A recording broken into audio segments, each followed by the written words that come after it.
Mark 2, verse 27 to 28. Then Jesus said to them, "The Sabbath was made to meet the needs of people, and not people to meet the requirements of the Sabbath. So the Son of Man is Lord even over the Sabbath."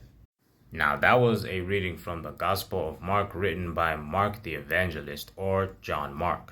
Now one thing about the Gospels is that they're synoptic: Matthew, Mark, Luke, and John. They share nearly the same content, but some of them are quite more broader than the others. But that was just a fact bomb. Let's get straight into the verse. Now the full context of this passage is that Jesus and his disciples were harvesting grain only during Sabbath day, and the Pharisees started attacking them for that, saying that they were breaking the law of Sabbath.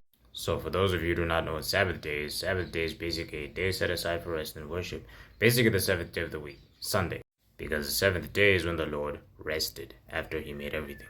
So to the Hebrews or the ancient Jewish people, this was a very sacred day, more notably for the Pharisees, and apparently harvesting grain during Sabbath was not allowed.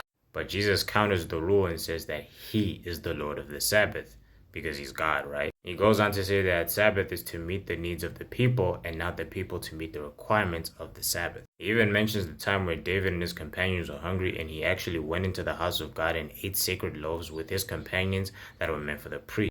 So what is Jesus exactly trying to say here in this passage? Jesus is basically trying to stray us away from the act of religion, because the New Testament is teaching us that we are now one with God through Christ.